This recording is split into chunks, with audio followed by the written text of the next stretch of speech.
सौ संसार एक मुंशियार। कहते हैं पूरी दुनिया अपनी जगह खूबसूरत है, लेकिन मुंशियारी जैसा सुकून कहीं और नहीं।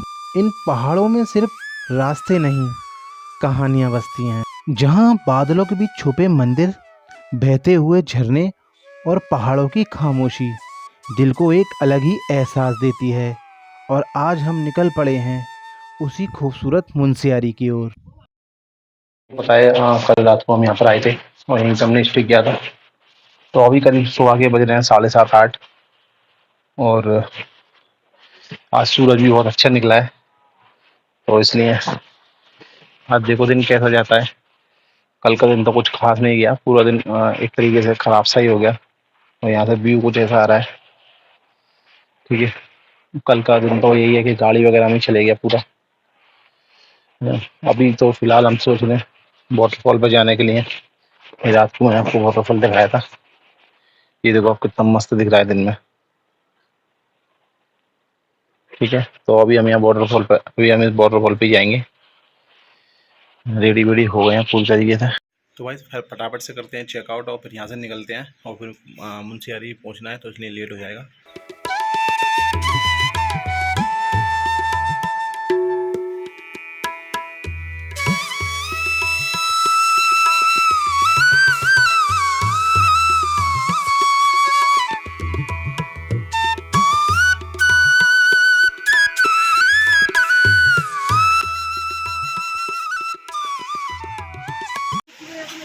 तो भाई अभी आ गए हैं हम बिरती वाटरफॉल। करीब मुंशियारी से 34 किलोमीटर पहले ही पड़ जाता है ये। तो और यहाँ की जो एंट्री फीस है ना वो है 20 रुपीज़। तो टिकट ले लेते हैं। वो वाटरफॉल है सामने। रोड से है ना ज़्यादा दूर नहीं है वाटरफॉल। ये वाटरफॉल दिख रहा है और रोड ये है। तो भैया जो टिकट वाले बैठे हैं उनकी है ना, मतलब आदत बहुत अच्छी थी। उन्होंने अच्छे से वेलकम किया। बोले थे कि वॉशरूम वगैरह जाना है ना, ये वॉशरूम भी बना हुआ है, तो आपको अगर जाना है तो ऊपर आप हमसे चाबी ले जाना। मैं नहीं भैया वॉशरूम तो नहीं जाना। तो बाकी देखो वाटरफॉल बहुत सुंदर लग रहा है यहाँ से देखने में। और देखो यहाँ भी पानी आ रहा है इधर, ये वाटरफॉल का। यहाँ वीडियो बनवाना मस्त व्यू आएगा।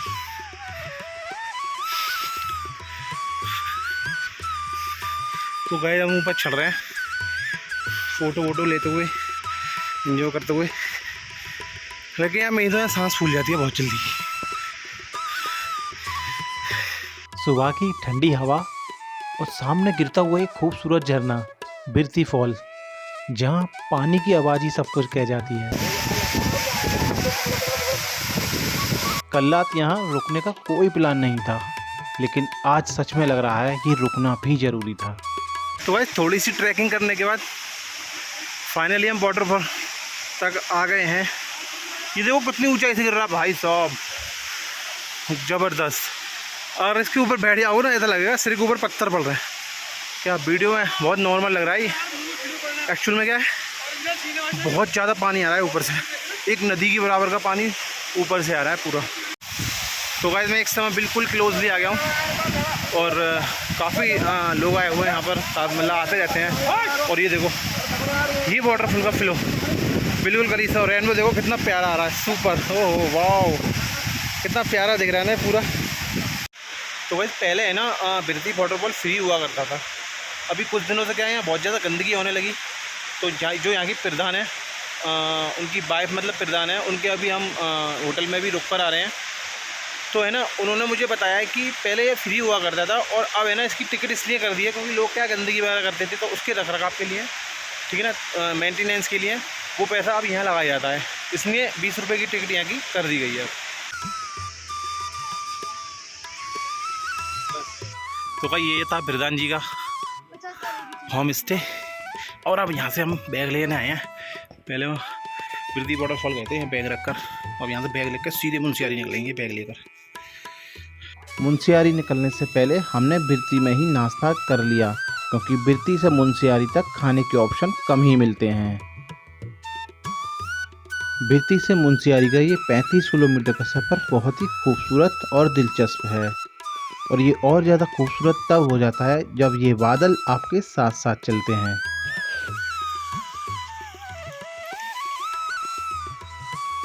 करीब 20 किलोमीटर चलने के बाद हम इस छोटे से वाटरफॉल पर एक 10 मिनट का ब्रेक लेते हैं, डर लग गया है, कल गाड़ी खराब हो गई थी इसीलिए।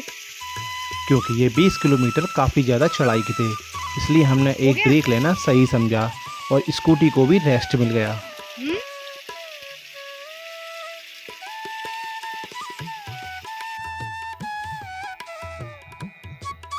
तो गाइस मैं अभी आ गया हूँ थमरी कुंड और यहाँ से करीब 2 किलोमीटर की ट्रैकिंग है। ट्रैकिंग चढ़कर ऊपर जाना है, तो ट्रैक करते हैं। मुंशियारी से करीब 10 किलोमीटर पहले ही आपको राइट साइड दिख जाता है ये थमरी कुंड ट्रैक स्टार्टिंग पॉइंट, और यहाँ से आप करीब 3 से 4 किलोमीटर ट्रैक करने के बाद पहुँच जाते हो एक बहुत ही शांत जगह थमरी कुंड।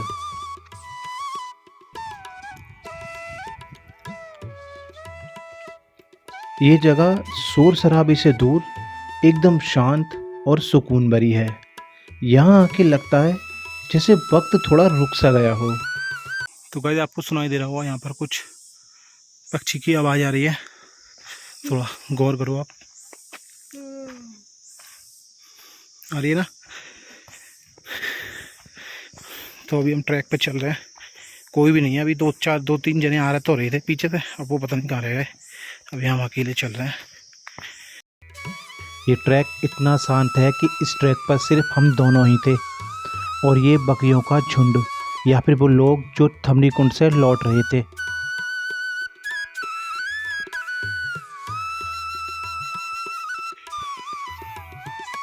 हम थमरी कुंड पहुंचने ही वाले थे कि अचानक बारिश शुरू हो गई और हम एक छोटे से टीन शेड के नीचे रुक गए। पहाड़ों में बारिश का कोई भरोसा नहीं होता, कुछ ही पल में तेज़ बारिश शुरू हो गई और बारिश की ये बूंदें और पहाड़ों की खामोशी मुझे ये अलग ही सुकून दे रहा था। इस ट्रैक में आपको देखने को मिलते हैं ये 19 तरह के बर्ड्स, और कुछ बर्ड्स की आवाज़ तो ऐसी होती है कि आप डर जाते हो। तो गाइस कड़ी मेहनत के बाद ये कुंड हमें दिख गया और बड़ा हार्डली मेहनत कर कर आए हम यहाँ पर। हमें बताया गया था 2 किलोमीटर, बट यार हम चले जा रहे हैं करीब 4 किलोमीटर से हम चल रहे हैं। ऊपर होता वो जने कहाँ ये देखो, ये हंसता हुई आ रही है पागल लड़की। और हम करीब इस जंगल में होते हुए 4 किलोमीटर आ गए, तब यहाँ पहुँचे हैं। यह है ना, ये कुंड ऐसा बना हुआ है जैसे कि डिस्कवरी पे नहीं दिखाते, बहुत दूर दूर एक पानी के स्रोत होते हैं, उसी तरीके से ये कुंड बना हुआ है। तो इसमें ज़रूर है ना, रात में पानी पीने मतलब जानवर ज़रूर 100% आते होंगे। तो इसलिए यहाँ पे जल्दी से जल्दी मतलब आओ, जल्दी निकल जाओ तो ही बेस्ट है ना। तो ज़्यादा लेट करना बेकार है यहाँ पर। तो अभी तो मैं चल रहा हूँ इन जंगलों में होते हुए, रास्ता पता नहीं कहाँ जा रहा है। मुझे तो लग रहा है रास्ता ही ख़त्म हो गया, ऐसा लग रहा है, और हम गलत रास्ते से तो नहीं आ गए। हाँ मुझे ऐसा ही लग रहा है। तो इन जंगलों में होते हुए हम पता नहीं कहाँ पहुँचे हैं, इस थमरी कुंड में। पहाड़ों के बीच छुपा हुआ एक छोटा सा राज थमरी कुंड। जो लोग शांति और सुकून के लिए निकलते हैं उनके लिए थमरी कुंड एक परफेक्ट जगह हो सकती है। वैसे अभी हम लौट आए हैं थमरी कुंड से, और थमरी कुंड 2 किलोमीटर मुझे बताया था, बट 2 किलोमीटर से बहुत करीब 4-5 किलोमीटर बैठेगा। तो हमें ओवरऑल करीब 2 से 2.5 घंटे में हम अप डाउन हो गए। हम वहाँ ज़्यादा रुके नहीं क्योंकि हमें ज़्यादा कुछ खास व्यू नहीं दिखा वहाँ पर। मतलब बोलते रहता है कि जब यहाँ जनवरी के आसपास जब बर्फ़ पड़ती है ना, स्नो होती है, तो तब ज़्यादा मतलब अच्छा व्यू देखने को मिलता है।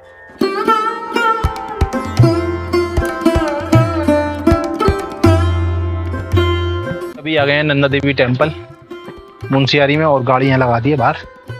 तो ऊपर चलते हैं और देखते हैं। घंटाली नहीं बजाई तुम? मैं बजा कर आ गया घंटाली। भाई सुना है यार कि मंदिर से है ना व्यू शानदार दिखता है।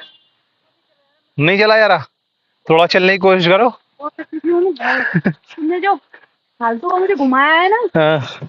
अरे यार वो दरअसल क्या है गाइस, हम थमरी कुंड गए थे ना, तो वहां पर चढ़ाई काफी थी, और करीब 2 किलोमीटर हमें बताया लोकल के लोगों ने, और एक्चुअल में वो डबल था, यानी कि वो 4 किलोमीटर था। और अब तो नंदा देवी आना, तो यार यहाँ का तो बहुत अच्छा रास्ता बना हुआ है। ऐसे रास्ते ये तो नॉर्मल हमारे यहाँ होते ही हैं। चलो नंदा देवी बैठेंगे, एंजॉय करेंगे, पहुंचते हैं मंदिर पे पहले फटाफट से।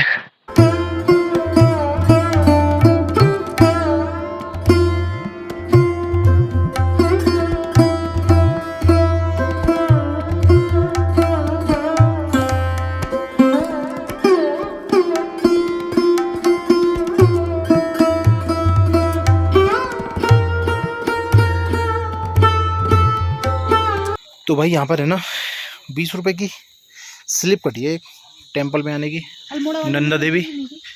और शायद यहाँ की मेंटेनेंस के लिए है ना, मतलब ये 20 रुपए चार्ज किए इन लोगों ने। वैसे तो कौन सी मंदिर की टिकट होती है, किसी की भी नहीं होती। चलो वो सामने मंदिर दिख रहा है, वहीं पहुँच के बात करते हैं। पहाड़ों के बीच बसा हुआ ये है माँ नंदा देवी मंदिर।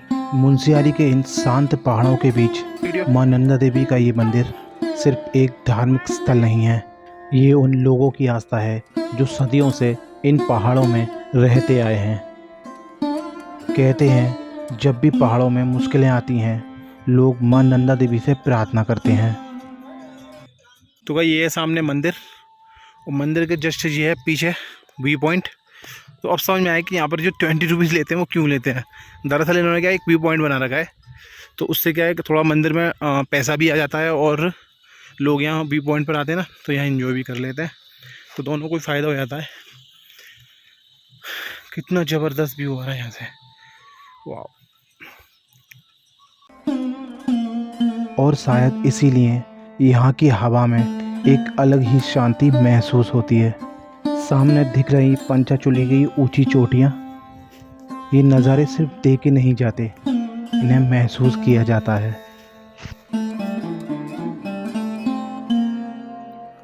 सफ़र चाहे कितना भी लंबा क्यों ना हो, कुछ जगह ऐसी होती हैं जहाँ पहुँचकर दिल को सुकून मिल ही जाता है।